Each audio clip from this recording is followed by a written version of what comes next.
एषे सुरासुरमनुषिन्देवन्दिदं दोदेघायकं विमलं प्रणमामि बध्यमानं तीर्थं धम्मस्य कर्तारम्। ओम ह्रीं श्री अरहंत सिद्ध आचार्य उपाध्याय साधु पंच परमेष्ठिभ्यो नमो। अपना जीवन सुख शांति में बनाने हेतु सुखमय जीवन की कला सीखने के लिए संपूर्ण जिनागम को 5 वाक्यों में गर्भित करके अंतिम 5वां वाक्य क्रमबद्ध पर्याय, इस पर अपनी चर्चा चल रही है। इसे समझने की आवश्यकता क्यों पड़ी, क्या इसका स्वरूप है, सर्वमान्य तथ्य कैसे है, इन विषयों पर चर्चा के बाद में सब कुछ सुनिश्चित मान लेने पर पुरुषार्थ की स्थिति क्या रहेगी, इस विषय पर अपनी चर्चा चल रही। इसमें 2 बिंदुओं पर अपन चर्चा कर चुके। एक तो ये कि जब सब कुछ सुनिश्चित है तो पुरुषार्थ भी सुनिश्चित है, क्योंकि स्वभाव, पुरुषार्थ, काललब्धि, भवितव्य और निमित्त, इन 5 की सुनिश्चितता का नाम है क्रमबद्ध पर्याय। तो पुरुषार्थ तो सुनिश्चित ही है, तो क्या होगा पुरुषार्थ का, इस प्रश्न के लिए अवसर कहाँ रहता। फिर भी इतने से मन संतुष्ट नहीं होता, तो दूसरा भी स्वरूप अपन ने देखा था कि पुरुष यानी आत्मा, जो आत्मा के अभ्युदय और निश्रेय सुख का कारण बने, वो पुरुषार्थ हो सकता। जो नरक निगोद का कारण बन जाए, जिससे अनंत दुख भोगना पड़े, लोक में भी उसे कौन पुरुषार्थ कहेगा। इसलिए जो गलत काम है, इच्छाओं के अनुसार करने की भावनाएं हैं, ये तो कोई पुरुषार्थ नहीं है। स्वरूप रमणता और स्वरूप रमण नहीं रह पाते, तो जो स्वरूप स्थिर हैं, उन पंच परमेष्टि भगवंतों के सानिध्य में रहना, कदाचित इसे पुरुषार्थ कह सकते। इसके बाद तीसरा बिंदु कि लोक में और धर्म में सर्वत्र ही पुरुषार्थ के 4 भेद माने, धर्म, अर्थ, काम, मोक्ष।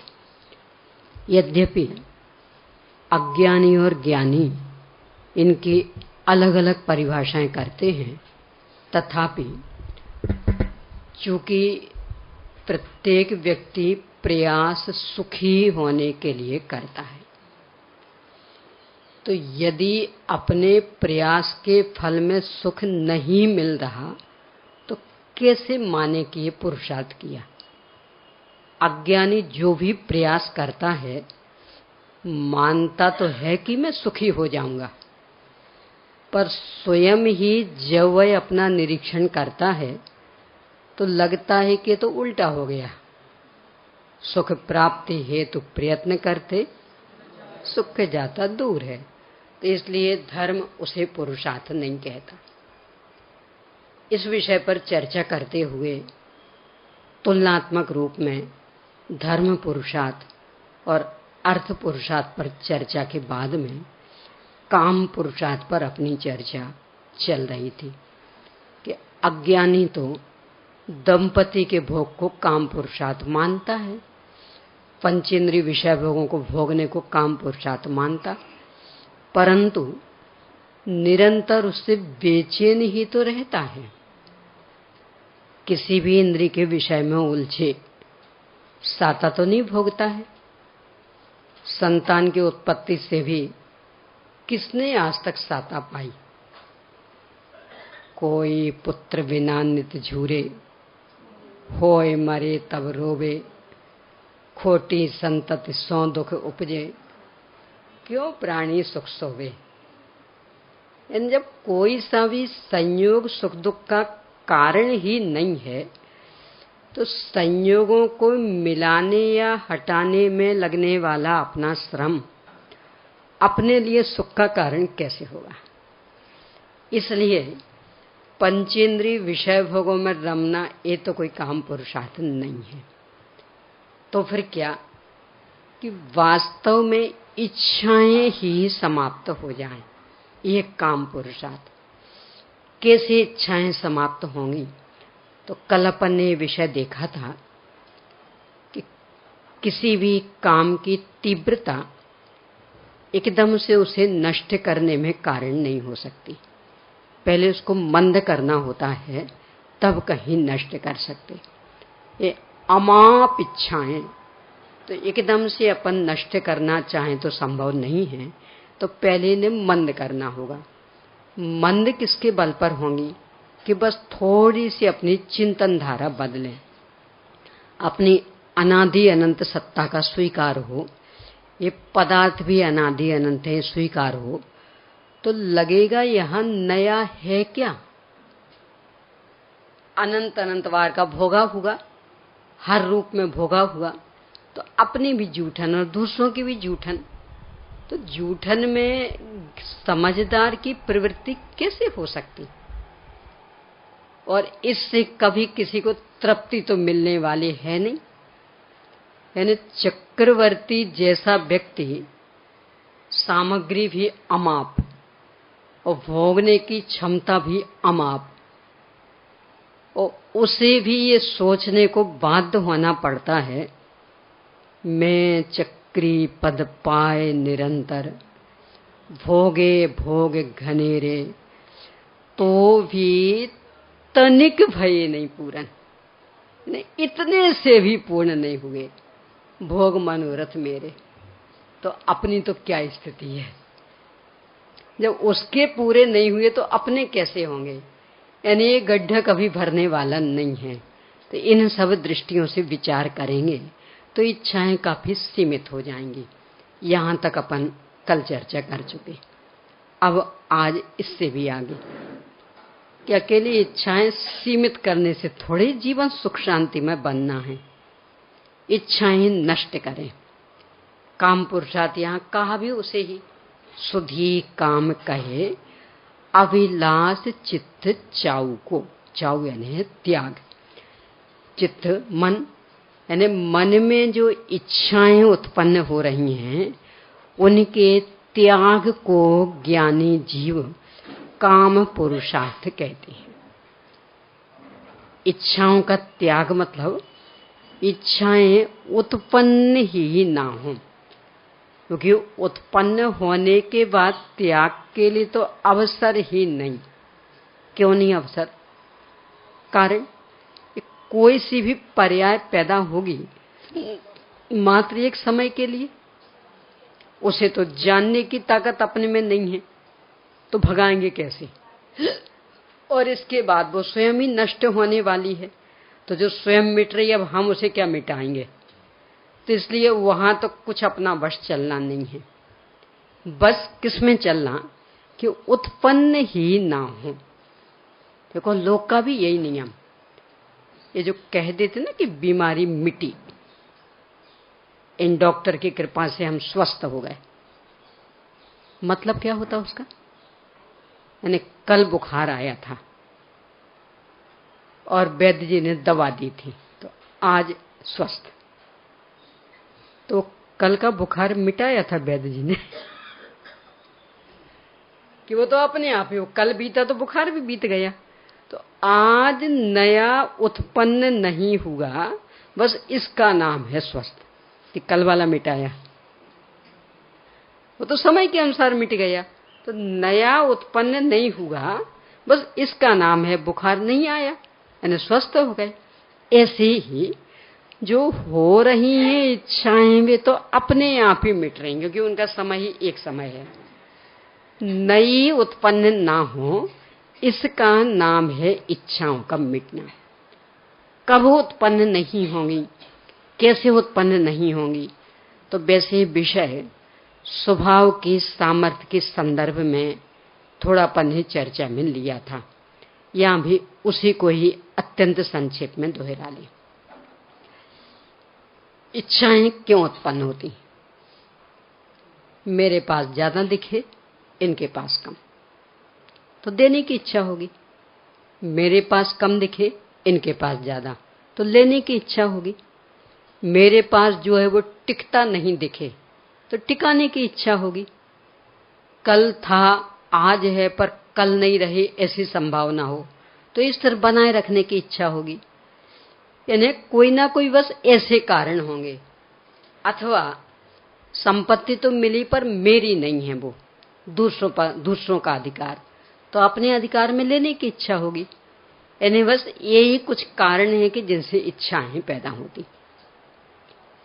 यदि इन सब कारणों को प्रकट होने के लिए अवसर ही नहीं रहे तो इच्छाएं कैसे होंगी? यानी वस्तु स्वरूप का जब विचार करेंगे तो लगेगा हम जैसे ऐश्वर्य संपन्न, सारा विश्व वैसा ही ऐश्वर्य संपन्न, न किसी में कमी और न किसी में अधिकता। तो ज्यादा है तो उसको दे दें ये इच्छा, कम है तो वहां से ले लें ये इच्छा, इसके लिए अवसर।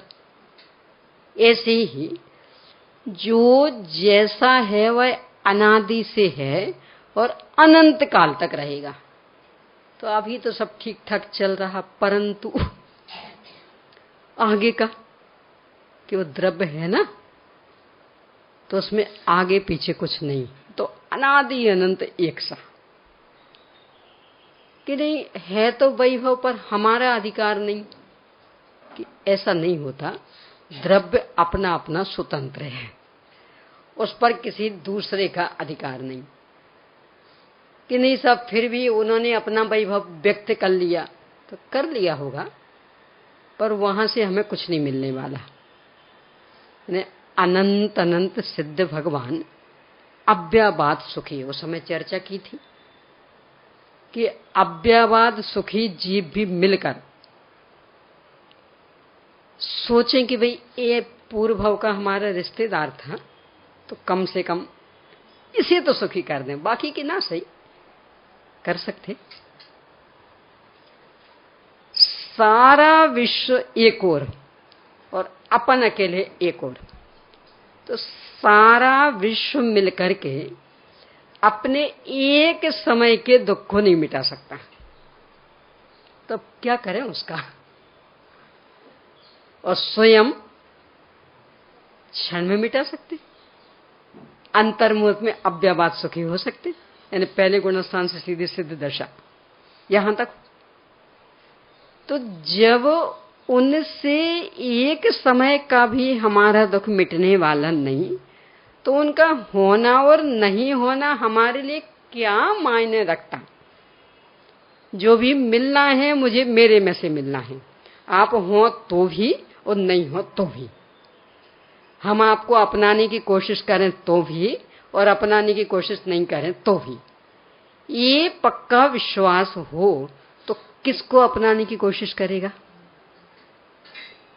और चूंकि अनादि अनंत है, इसलिए ये भी समस्या नहीं है कि चूंकि हमने आज तक इसकी परवाह नहीं की, तो अब पता नहीं ये कुछ देगा कि नहीं देगा, कदाचित गुस्सा हो गया होगा। तो लोक में तो ऐसा होता है ना, यानी कोई बहुत वैभव संपन्न और वो चाहता भी था कि ये हमारी शरण में आए हैं, तो हम इनके सारे दुख दर्द समाप्त कर देंगे, मन चाह दे देंगे, पर अपन नहीं गए।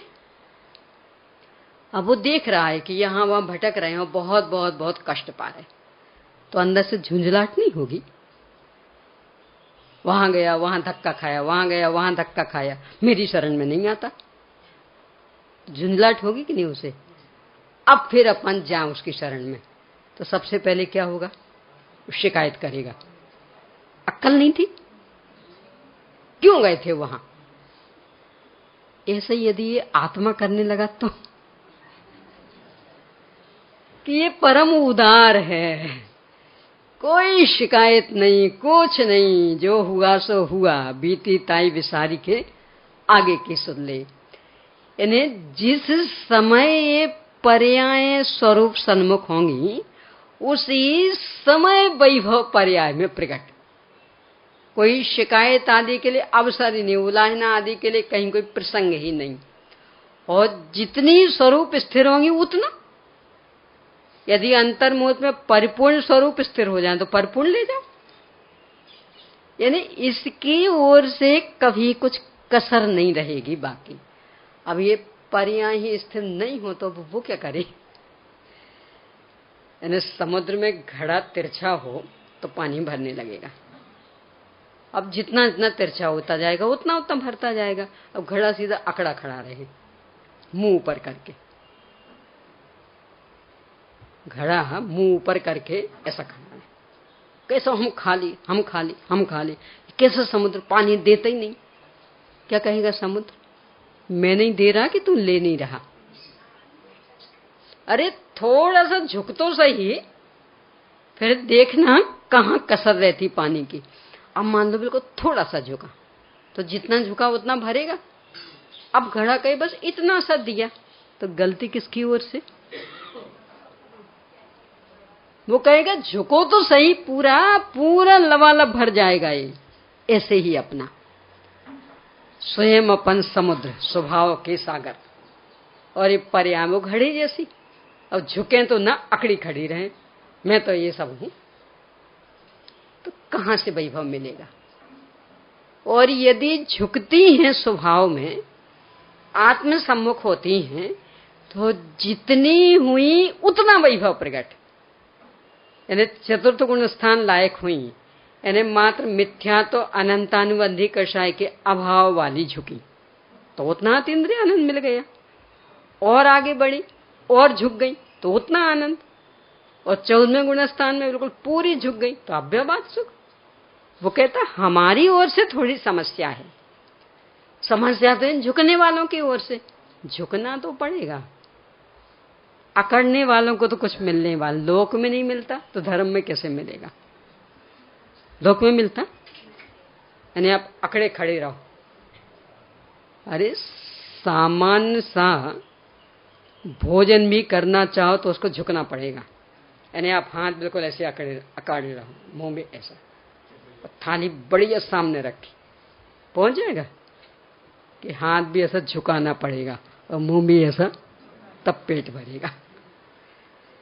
यानी कितने ही बढ़िया सामान हो, पर यदि झुकोगे नहीं तो कुछ उपलब्धि होने वाली नहीं है। उसको विनम्रता कहते कि झुकना पड़ेगा तब मिलेगा कुछ। ऐसे ही यहां कि अपने स्वभाव में झुके, झुके मतलब इसे ही अपनत्व रूप से स्वीकार करें, माने, जाने और इसमें ही संतुष्ट रहें। तो एक या तो जो भी इसमें है सब कुछ पर्याय में प्रकट हो जाएगा। और जब ऐसा वैभव अपने अंदर दिखने लगा तो कौन इन पर आकर्षित होगा। मिलने जुलने वाला तो यहां से कुछ है नहीं, तो कौन देखेगा। इसके बल पर इच्छा मात्र का अभाव हो जाता कि कहीं से कुछ मिलने वाला नहीं और हमारे में कुछ कमी नहीं। यानी दूतरफा व्यवस्था है, मिलने वाला नहीं होता और कमी होती, बहुत समस्या हो जाती, जीवन इतना कष्टमय हो जाता कुछ कहो ना। क्योंकि मिलने वाला तो है नहीं बाहर से और हमारे में तो कमी, तो वो कमी कमी कमी कमी देख के क्या हालत होती। यहां दूतरफा व्यवस्था, अन्य से कुछ मिलने वाला नहीं और हम परिपूर्ण भरचक तत्व, जितना लें उतना लेते रहें, कमी आने वाली नहीं। देखो लोक में ऐसा होता, अपन ने फिक्स्ड डिपॉजिट कर लिया कहीं भी, मान लो बैंक में कहीं भी, ब्याज की मर्यादा कितने साल तक की।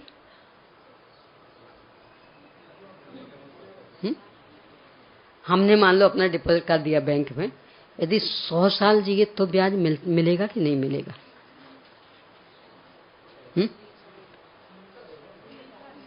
है ना, जब तक जियो कोई फर्क पड़ेगा कि जितना जियो कुछ भी फर्क पड़ना, और मूल रकम ने कितना गजब का कि मूल रकम बिल्कुल उतनी की उतनी, 1 रुपया भी कम नहीं होगा। और जितना जियो, कोई आयु की मर्यादा होती कि देखो साहब 20 साल जिए तब तो मिलता रहेगा, और यदि आप 40 साल जिए तो फिर नहीं मिलेगा, ऐसा कुछ है? कितना ही जीना। तो जब बैंक वाले इतना करते हैं तो ये तो अनादि अनंत अकृत्रिम व्यवस्था कि स्वरूप स्थिर रहे आए तो निरंतर मिलता रहेगा, पर उस मिलने से स्वभाव में कमी नहीं होगी। यानी वो ब्याज दे रहा बैंक तो इसका मतलब मूल रकम कुछ खर्च हो जाए, ऐसा नहीं। मूल रकम को पूरी की पूरी सुरक्षित। ऐसे ही यहाँ स्वभाव अनंत अनंत सामर्थ्य संपन्न, तो वह है वैसा का वैसा सुरक्षित और अनंत अनंत काल तक वैभव प्रकट होता रहे। वैभव ऐसा कि अमाप, हर चीज में अद्वितीय, अनंत। भोगे कहीं नहीं, कुछ तो गड़बड़, अब कुछ नया तो मिलना चाहिए। बहुत दिन हो गए यही भोगते भोगते भोगते बोर हो जाते ना। यानी बढ़िया से बढ़िया चीज भी मिले पर लगातार उसी को काम में लेते रहें तो लगता नहीं अब कुछ तो चेंज। वहां भी ऐसा होगा ना कि तो तब हो कि जब पुराना पुराना मिले। यहां तो नित्य नया, एक समय भी पुराना नहीं। तो नित्य नया मिले तो अब बोर होने के लिए कहां अवसर रहा। और भरपूर, जितना चाहिए उतना। इसलिए कभी बोरियत के लिए अवसर नहीं, अखाने के लिए अवसर नहीं, और हमेशा पूरा पूरा मिल रहा है, इसलिए परम तृप्त तृप्त तृप्त। ऐसा स्वभाव जिसे ख्याल में आ जाए तो किसको लेके इच्छा करे कि यहां से मिलने जुलने वाला तो कुछ है नहीं और यहां कमी कुछ है ही नहीं। और ये भी समस्या नहीं कि सब भोगेंगे तो खत्म हो जाएगा, तो भोगो ना खूब ठाट से। दर्पण में से, अथवा ऐसा ले लें, ये फोटो वगैरह खिंचवाते तो कितनी फोटो खिंच जाएं कि यहां कुछ असर पड़ जाएगा? नहीं, तो अब हम क्यों घबराएंगे? दर्पण में कितने चित्र झलक जाएं कि दर्पण कुछ क्यों घबराएगा? बस ऐसा ही यहां कि कितनी पर्याय निकलती रहें वो फोटो जैसे खिंच रही, पर स्वभाव में कुछ कमी आने वाली नहीं। तो अब घबराने के लिए कहां अवसर, अब इच्छाएं पैदा होने के लिए कहां अवसर। और सबका वैभव एक जैसा। तो वो जो तुलनात्मक देखने के बल पर था कि नहीं इतनी बढ़िया चीज तो हमारे पास नहीं, तो ये तो कम से कम होनी चाहिए, उसके लिए भी अवसर नहीं। इस प्रकार से अपने अनंत सामर्थ्य संपन्न को, सामर्थ्य संपन्न स्वभाव को अपनत रूप से जानकर मानकर इसमें जो संतुष्टि होती है, तो इसके बल पर इच्छा मात्र का अभाव हो जाता, अपने आप में परम तृप्त तृप्त तृप्त दशा प्रकट हो जाती।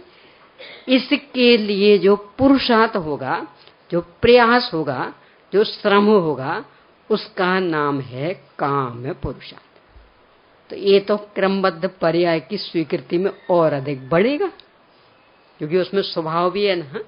तो जहां स्वभाव का निर्णय करेंगे कि अरे हम इतने सामर्थ्य संपन्न और यहां से तो कुछ मिलने वाला नहीं, तो यहां देखने के लिए कहां अवसर, और यहां सब कुछ तो उसे प्रकट करें ना। तो इसके बल पर तो स्वरूप स्थिरता का पुरुषार्थ और बढ़ेगा, इसलिए काम पुरुषार्थ और बढ़ता है और फल निकलता है परिपूर्ण इच्छाओं का अभाव, अनंत अनंत काल तक के लिए अभाव, अनंत अनंत काल तक के लिए परम तृप्त तृप्त तृप्त दशा व्यक्त हो जाना। अब इसके बाद मोक्ष पुरुषार्थ, ये भी ज्ञानी अज्ञानी दोनों का। क्या है इसका? इंद्र लोके थाने को जाने लोगे कहे मोख, सोधी मोखे कहे एक बंदे के अभाव को। इंद्र लोक थान, स्वर्ग, ये मिल जाए इसे अज्ञानी मोक्ष पुरुषार्थ कहता है। बैकुंठ में स्वर्गवासी हो गए, स्वर्गवासी हो गए मतलब कृत कृत। ये तो अज्ञानियों का मोक्ष पुरुषार्थ, ज्ञानियों का बंद के अभाव को, कि बंद का अभाव हो इसका नाम मोक्ष दशा, और उसके लिए किए जाने वाले श्रम प्रयास का नाम है मोक्ष पुरुषार्थ। स्वर्ग की प्राप्ति ये मोक्ष पुरुषार्थ क्यों नहीं? नाम है उनका अमर। पहले अपन ये चर्चा कर चुके कि लोक में भी पुरुषार्थ किसे कहते, कि जिससे सुख मिले। यदि दुख मिलता है तो कितनी भी मेहनत क्यों नहीं की हो, कोई उसे पुरुषार्थ नहीं मानता। दिन भर 12-14 घंटे दुकान दुकान दुकान दुकान दुकान देखता रहे, एक नया पैसा नहीं आया, और फिर कहे 14 घंटे बैठे रहे, आज हमने नहाया भी नहीं, भोजन पानी भी नहीं किया, क्या कहा जाएगा? उपलब्धि क्या? कि नहीं, उपलब्धि तो बस थकान मिली है, आकुलता मिली, कहेगा कोई पुरुषार्थ? ऐसा हर क्षेत्र में लगा ना। इन्हें बच्चा खूब खूब पढ़ता था, रिजल्ट आए तो 0। अब वो कहे नहीं, 18 घंटे पढ़ाई की है हमने। कि बेटा कितना पढ़ा हमें नहीं सुनना, तो रिजल्ट बता। कि रिजल्ट क्या देखना, हमारी पढ़ाई देखो ना। कि पढ़ाई की होती तो रिजल्ट ऐसा आता ही नहीं। तो रिजल्ट यदि ऐसा है तो कहीं ना कहीं गड़बड़ी। लोकोक्ति चलती ना, दुनिया वणिक वृत्ति है रखती, काम नहीं परिणाम निरखती। यानी आपने क्या कितना काम किया हमें उससे कोई मतलब नहीं, फल क्या निकला कि फल तो शून्य, तो तुम्हारा काम भी शून्य। और फल तो खूब, तो भले वो 2 मिनट भी काम किया हो तो भी बहुत। क्या है बोल लो। यानी बच्चा मात्र 1 घंटा पढ़े, फर्स्ट क्लास फर्स्ट, अब उसकी पिटाई होगी?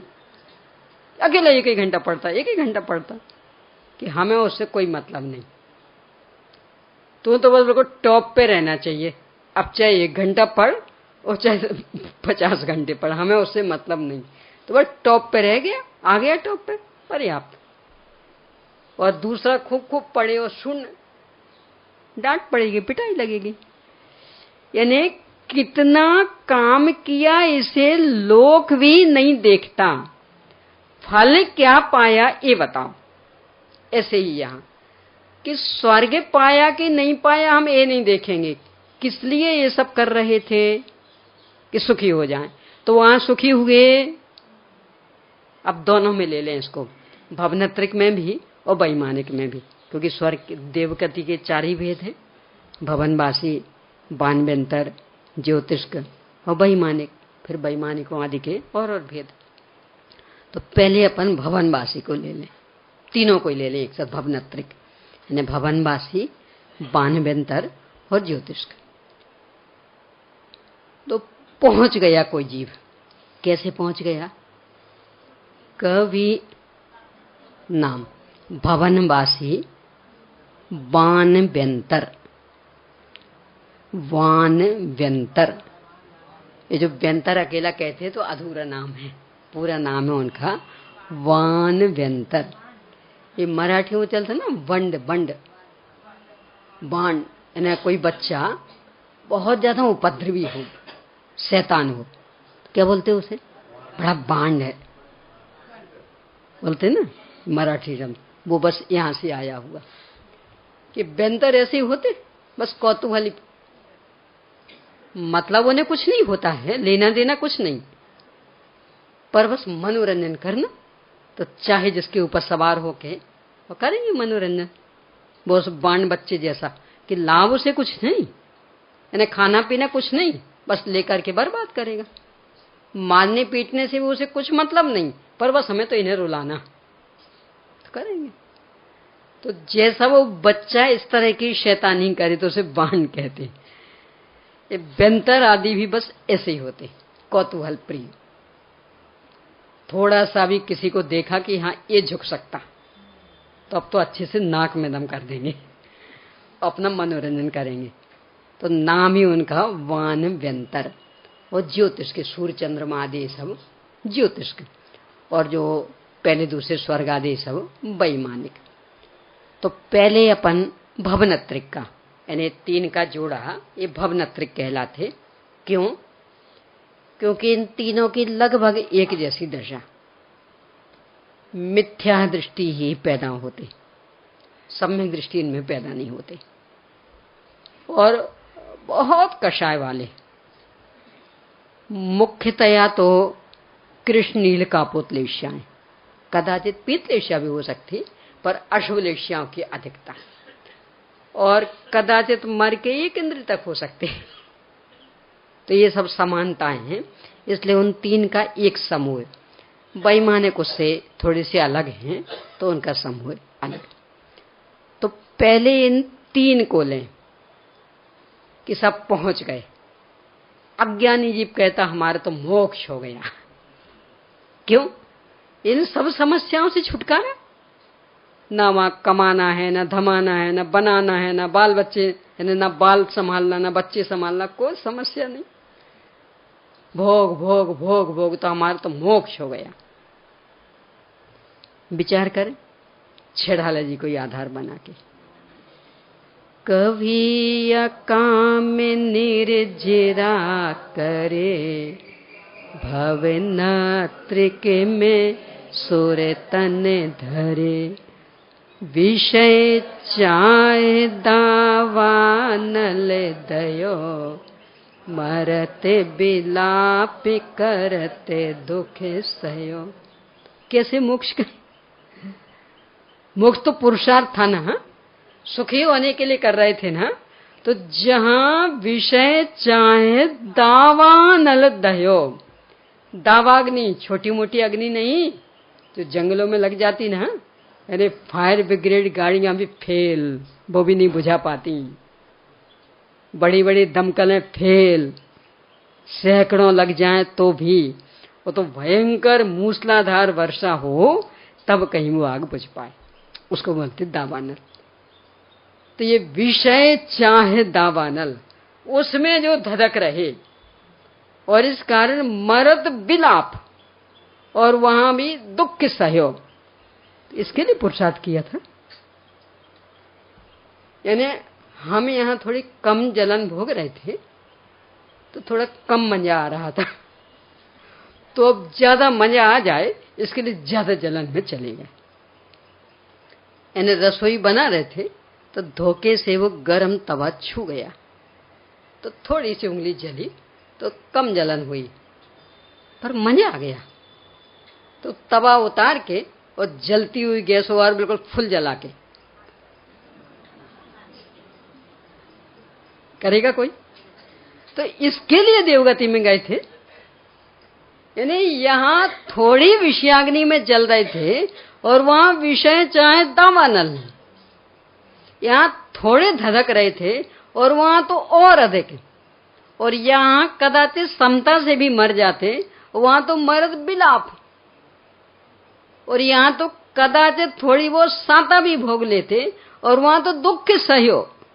इसके लिए पुरुषार्थ किया था, तो कैसे उसे मोक्ष पुरुषार्थ कहें? यानी जहां यहां से भी अधिक पीड़ा। पता क्यों? अभी अपन लोक में भी शारीरिक दुख से अधिक दुख मानते मानसिक, और बहुत सुंदर सुंदर तर्क भी हैं। यानी यहां फोड़ा हो गया हो, वैसे आपको भी दिख सकता है, तो आप ही इलाज करवा सकते। कदाचित नहीं दिखे तो मैं बता सकती, देखो साहब ये है और बहुत तकलीफ हो रही, तो इलाज हो जाएगा। सब हमदर्दी भी बताएंगे, सहृदयता ही बताएंगे। भाई दीदी से काम नहीं करवाएं, क्यों? फोड़ा है ना, उन्हें वैसी तकलीफ हो रही, उनको आराम करने देना। तो शारीरिक दुख में तो कितने कितने सहयोग मिल गए। अब मेरे मन में कोई टीस चल रही, अब वो लोग किसके सामने व्यक्त करें? अपने यहाँ तो महापुरुष भी कह गए, वो किनका, रहीम का है, कबीर का किनका है, रहीम का है शायद। रही मन निज मन की व्यथा, मन ही राखो सुख, सुन इठिले हैं लोग जन, बांट न ले हैं कोई। रहीमदास जी कह रहे कि यदि मन में कोई टीस लगी हो तो मन में ही सोख करके रख लेना। यदि बताओगे तो कोई बांट तो नहीं लेंगे, मजाक उड़ाएंगे। अच्छा, ये हम तो समझ रहे थे बहुत सुखी, आज पता लगा कितने पानी में हो। तो मजाक उड़ेगा, दुख दर्द मेटने की सामर्थ्य किसी की भी नहीं। तो अब वो मन में कोई टीस लगी है, मन में कोई चुभन चल रही, अब वो लोग कैसे बताएं आपको? तो अंदर अंदर अंदर अंदर घोलेगा। तो ज्यादा पीड़ा शारीरिक बीमारी की कि उस मानसिक बीमारी की? शारीरिक बीमारी से कभी किसी को घुन नहीं लगता, सुखता नहीं है, और मानसिक बीमारी से अंदर अंदर अंदर घुलेगा। देवगति में शारीरिक कष्ट तो कुछ नहीं, ना कुछ कमाना है, ना बनाना है, ना धमाना है, ना कोई चोरी चपाटी का चक्कर, ना कोई गाली गलौज का चक्कर, ना कोई मारपीट का, ये सब कुछ नहीं। तो शारीरिक कष्ट तो बिल्कुल नहीं, परंतु मानसिक इतना अधिक कि उससे इतने अधिक परेशान रहते, इतना आर्त ध्यान चलता रहता कि मर के एक इंद्री तक हो जाते।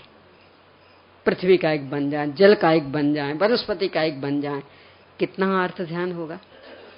और किस बात का मानसिक दुख? सब तरह से। कोई चीज ऐसी है कि जो आपको बहुत एलर्जिक हो, उदाहरण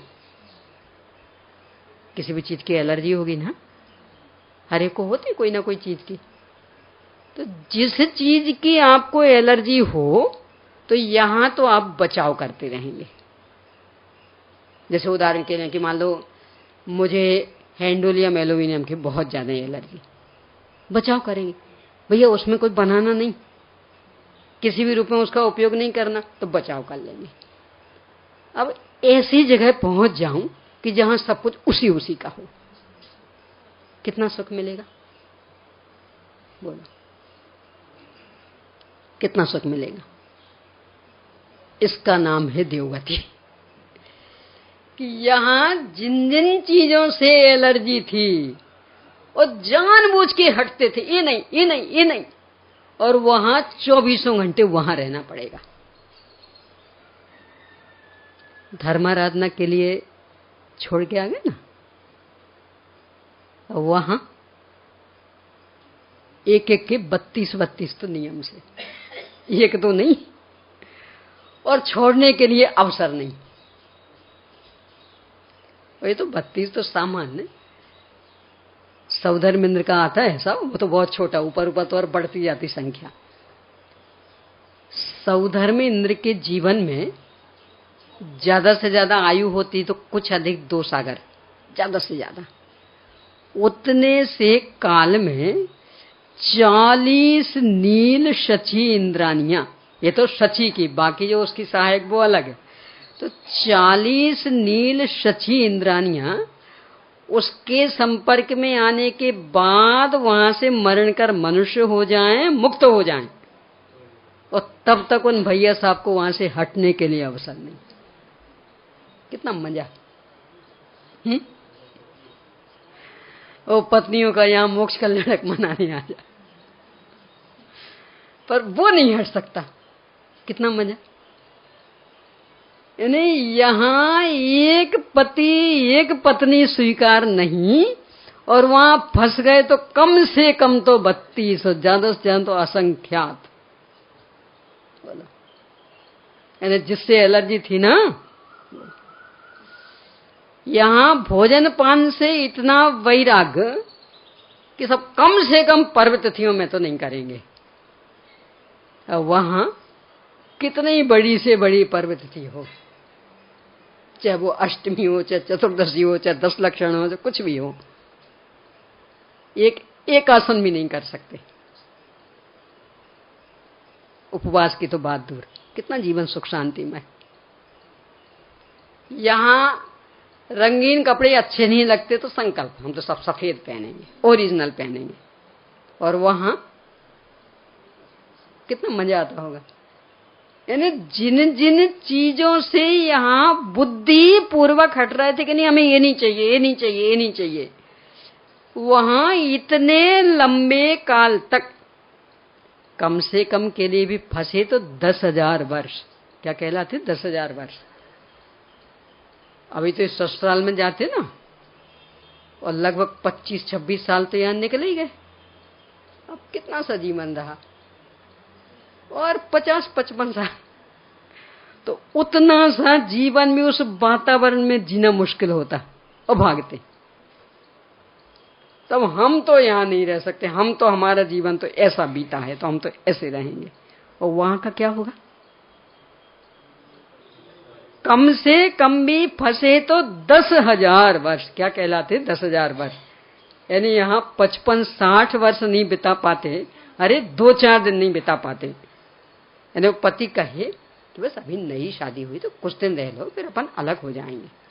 और अलग भी ऐसे नहीं कि बदनामी हो, अपन दूसरे जगह जाके काम करने लगेंगे तो कोई बदनामी भी नहीं होगी।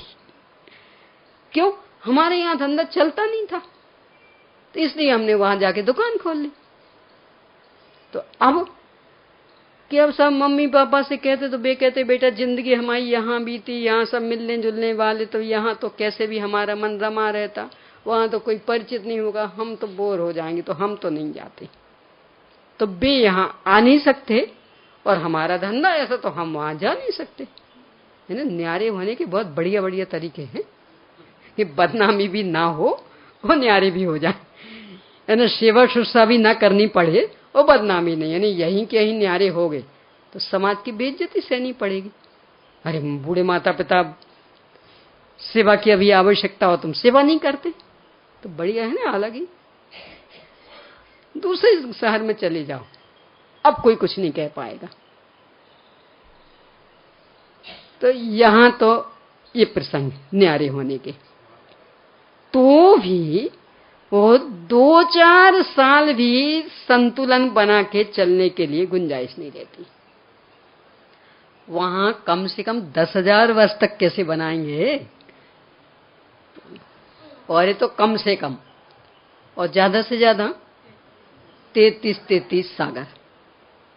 और सागर यानी कि ये आपका सागर भी कम पड़े।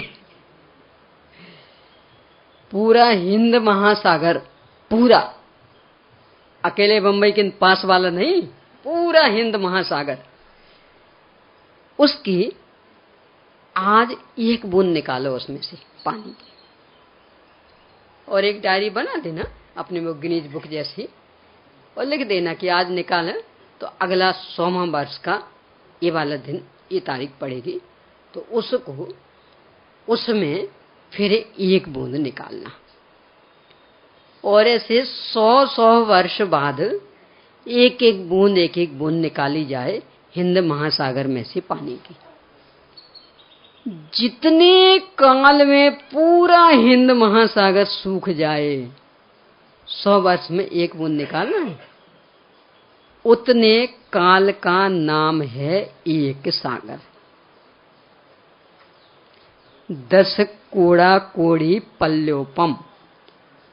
अभी तो अपन यही सुन के घबरा रहे, पर वैसे तो ये बहुत छोटा, असली गणित भी इसका सुन ले, मजा आएगा, है ना? ख्याल में तो आए कि कितने काल की सजा, यानी एक बार फंसे तो कितना काल ऐसे ही बिताना पड़ेगा। 1 योजन लंबा चौड़ा गहरा गड्ढा, उसे उत्तम भोग भूमि के 7 दिन की आयु वाले, यानी 1 से लेकर 7 दिन की आयु वाले भेड़ के बच्चे के बाल और उसका दूसरा हिस्सा ना हो सके इतना छोटा टुकड़ा करना, और उससे वो गड्ढा इतना दबा दबा के भरना कि चक्रवर्ती की सेना उस पे से निकल जाए तो भी इतना सा भी ना दबे। यहां से निकल जाए तो नीचे बैठ जाएगा ये। अरे रेलगाड़ी वगैरह निकलती तो धमस लगने लगती ना, यानी न्यू भी हिलने लगती, यानी कोई बर्तन आदि ऐसे किनारे पर रखा हो तो गिर जाता, यानी वो हिल रहा। और वहां और उसका भी बाल क्यों लिया पता, एक अनुमान लग जाए आपको इसलिए बता रहे।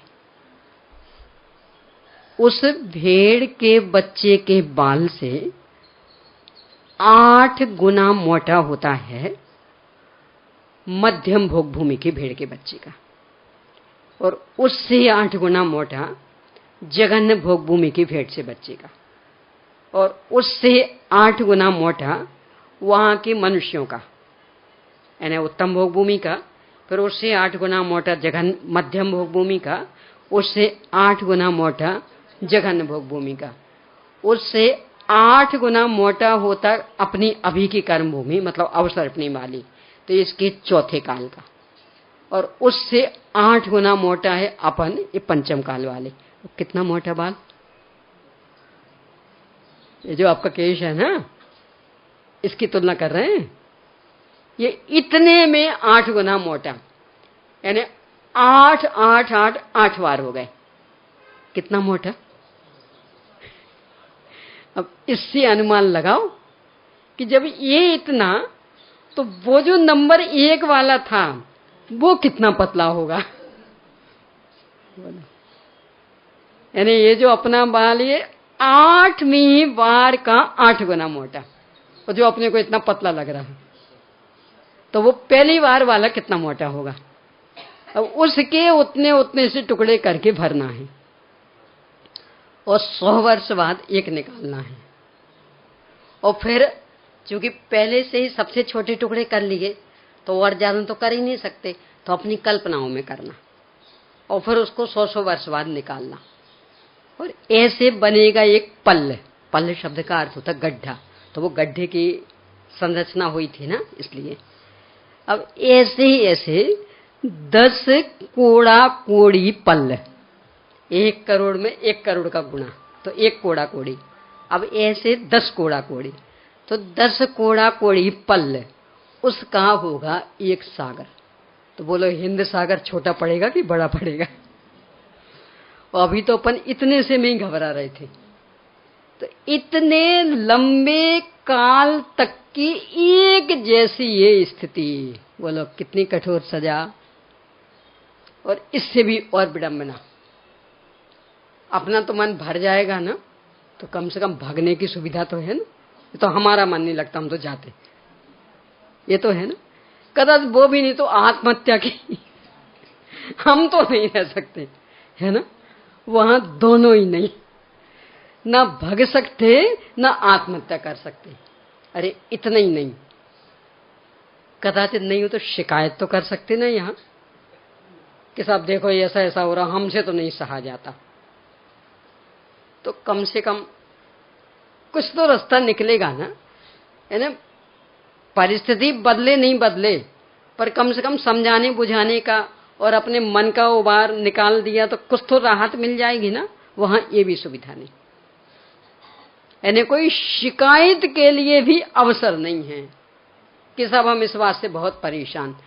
अब बोलो मानसिक पीड़ा का कितना हाल होगा, सोचो। इसलिए मरत बिलाप करत दुख सहो, यानी बस अंदर अंदर घुटते रहो। और वैभव सबका एक सा है नहीं, तो यहां तो देखते हैं तो भले उसका लूट ना पाए, पर हम कमा तो सकते ना ईमानदारी से। तो एक आशा तो रहती, कोई बात नहीं, हम स्वयं कमाएंगे, बन जाएंगे उनके जैसे। वहां एक रत्ती पाही जितना भी बढ़ाने के लिए अवसर नहीं। तो अब बोलो वो अंदर अंदर घुटन कितनी होगी। यानी आपका देख देख के हमारा मन ललचा रहा, और पाने की कोई गुंजाइश नहीं, ना ऐसे ही और ना कमा के। बोलो कितनी घुटन होगी। हर तरह से लगाना।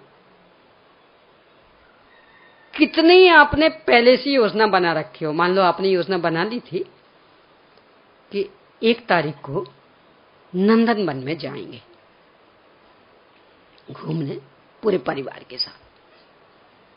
अब इतने में ही इंद्र की आज्ञा, वो विदेश क्षेत्र में अमुक तीर्थंकर बालक का जन्म हुआ, जन्म कल्याणक मनाने चलना। अब वो कहे साहब हम तो 1 महीने पहले से योजना बना ली, बोल नहीं सकते। यहाँ कम से कम अपन व्यक्त कर देते हैं, पर माने नहीं माने, छुट्टी मिले नहीं मिले वो बात की बात, पर एक बार अपनी भावना व्यक्त करने का अधिकार तो है ना। वहां आप बता नहीं सकते कि साहब हमने 1 महीने पहले से योजना बना ली, और बाकी हर एक में तो जाते ही हैं, एक में नहीं जाओ फिर असंख्यात तो हैं, क्या फर्क पड़ना है एक नहीं गया तो, कुछ नहीं, चुपचाप। और उसने कहा आपको हाथी बनना है और मैं बैठूंगा, आप भी देव मैं भी देव, और मैं हाथी बनूं और आप मेरे ऊपर बैठे, चुप। बोलो, यानी एक एक बात पर सोचें कितनी मानसिक पीड़ा होगी। बोलो, यहां तो थोड़ा सा भी किसी से दबना पड़े ना, थोड़ा सा ही, यानी सास कह दे बेटा बाकी स्वतंत्र था, बस थोड़ा सा हमसे पूछ लिया करो, अब इतना भी बहू को स्वीकार नहीं होता। जब स्वतंत्रता तो पूछने का क्यों, स्वतंत्रता मैंने स्वतंत्रता। बोलो, और वहां तो कुछ कर ही नहीं सकते, निरंतर 24 घंटे दबाव दबाव दबाव, कितनी तकलीफ। यानी मानसिक पीड़ा हर तरह से इतनी अधिक कुछ कहो ना, सामग्री अमाप। अपने को तो एक सुविधा, भले अभी जाने वाले हों अपन, मतलब देहावसानी होने वाला, पर पता नहीं ना, तो आराम से बैठे भले चले जाओ, पर वहां तो पता।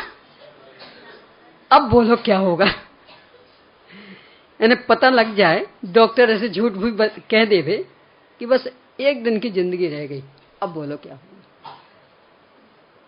और घर बिल्कुल अभी अभी बनवाया हो, बढ़िया बढ़िया शानदार, और डॉक्टर कह दे बस 1 दिन की जिंदगी, और बच्चा भी अभी अभी जन्मा हो, बहुत बढ़िया, बड़ी मुश्किल से, यानी आपकी 40 साल की उम्र हो गई तब वो बच्चा गोद में आया, और डॉक्टर कह दे बस 1 दिन की जिंदगी, अब बोलो क्या होगा। बोलो, हे भगवान कितनी मुश्किल से तो ये मकान, कितनी मुश्किल से बच्चा, ऐसा हर संयोग में लगा ना, बोलो कितनी पीड़ा होगी। वहां यही,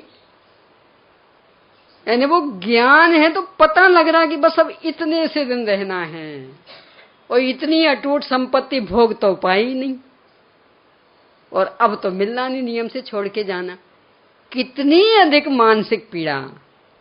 तो जिसके फल में इतनी मानसिक पीड़ा मिल रही, उसे हम पुरुषार्थ कहें। यानी इसके लिए हमने मेहनत की थी कि यहां से भी ज्यादा दुखी हो जाएं, तो इसलिए काय का वो मोक्ष पुरुषार्थ। अब बेईमानिकों का ले लें कि चलो बे तो साता में होंगे ना, तो वहां का देखें, जो विमान वासी हो थाय, सम्यक दर्शन बिन दुख पाए। कि कदाचित तो वहां भी पहुंच गए तो भी यदि सम्यक दर्शन नहीं हुआ, मतलब अपना वैभव नहीं देखा, इसमें संतुष्टि नहीं हुई, तो वो तृष्णा तो वहां भी रहनी, तो क्या परिणाम निकलेगा। तय ते चय थावर तन धरो, यो परिवर्तन पूरे कर। ये हो गया, नहीं कदाचित वैमानिक भी हो गए पर अपनी निधि तो नहीं देखी, तो नियम से पराई निधि में ही उलझना है, और वो तो छोड़ के नियम से जाना पड़ेगा, और पहले से पता लग रहा। कितनी बेचैनी होगी स्थावर के दूसरे स्वर्ग तक ही, उसके बाद 12वें तक क्रियंच तो हो सकते स्थावर नहीं, और 12वें से आगे तो मनुष्य होंगे, पर फिर भी वहां की तुलना में यहाँ तो सुविधाएं नहीं ना, और पता लग गया कि बस आज अंतिम दिन, क्या होती होगी दशा, कितनी बेचैनी। तो बेचैनी पाने के लिए हमने प्रयास किया था, यहां से और ज्यादा दुखी हो जाए इसके लिए मेहनत की थी, तो कैसे उसे मोक्ष पुरुषार्थ कहें। इसलिए अज्ञानियों का मोक्ष पुरुषार्थ पुरुषार्थ नहीं। क्यों नहीं? क्योंकि व्यक्ति पुरुषार्थ हमेशा सुखी होने के लिए करता, जिसके फल में और अधिक दुख बढ़ जाए उसे दुनिया में ही पुरुषार्थ नहीं कहती। यहाँ तो और अधिक दुख बढ़ गया हर तरह से, तो कैसे पुरुषार्थ कहें। इन्हीं बनारसी दासी ने मूर्खों के मुखिया बताए हैं, कुछ मूर्खों के लीडर, नेता। पता कौन कौन? यानी अंतिम तो जो बिन ज्ञान कहे में सुखिया, सो अजान मूढ़न में मुखिया। शुरू से क्या है? जो बिन ज्ञान क्रिया अवगाहे, जो बिन क्रिया मोक्ष पद चाहे, जो बिन मोक्ष कहे में सुखिया, सो अजान मूढ़न मुए मुखिया। मूर्खों के सरदार, मूर्खों के नेता कौन? 3। पहला, जो बिन ज्ञान क्रिया अवगाहे। क्रिया तो करता है, क्यों करना? सब करते इसलिए हम करते। एक दिन दोपहर को चर्चा आई थी ना, सब ढोक देना है, क्यों, किस तरफ से, बाएं से, सब जैसा झुक गया तो झुक गया, तो कुछ मतलब नहीं, बस देखा देखी, बिना ज्ञान की क्रिया। कविवर पंडित बनारसी दास जी कह रहे मूर्खों के नेता नंबर 1 के, जो बिन ज्ञान क्रिया अवगाहे। और दूसरे, जो बिन क्रिया मोक्ष पद चाहे। ये करने से क्या होता? अरे अनंत बार किया है, अपने को तो मोक्ष चाहिए। तो बिना क्रिया के, यहाँ क्रिया में पूरी मूल तो धर्म की क्रिया, आत्मोन्मुखी, और आत्मोन्मुखी वृत्ति होगी तो निमित्त नैमित्तिक संबंध शरीर का भी बनता, तो उसके भी विशेष प्रकार के परिणमन होते।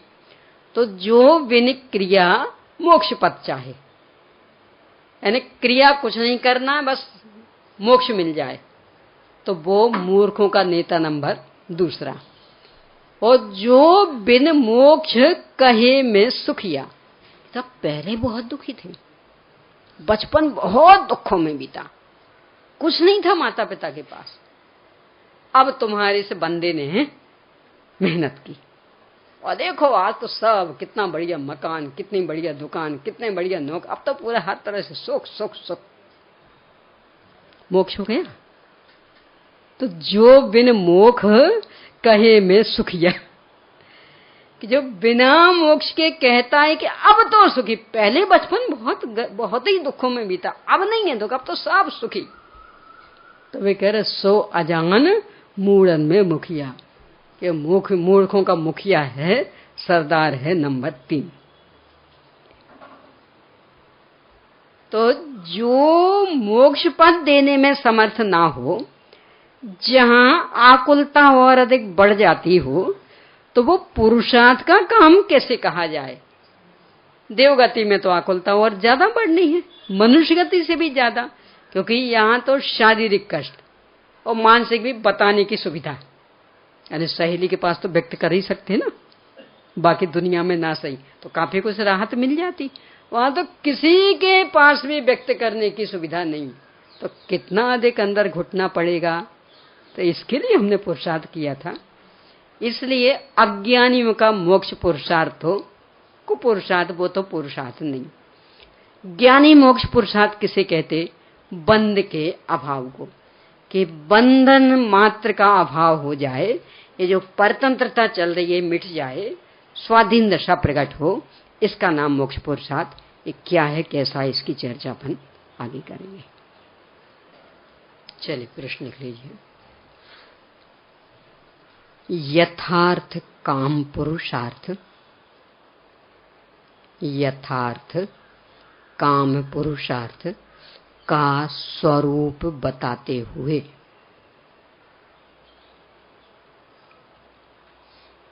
उसे करने का उपाय बताइए। अगला, अज्ञानी मोक्ष पुरुषार्थ किसे मानता है और वह गलत क्यों है, यह बताइए। अगला, कविवर पंडित बनारसी दास जी के अनुसार मूर्खों के 3 मुखिया कौन कौन हैं?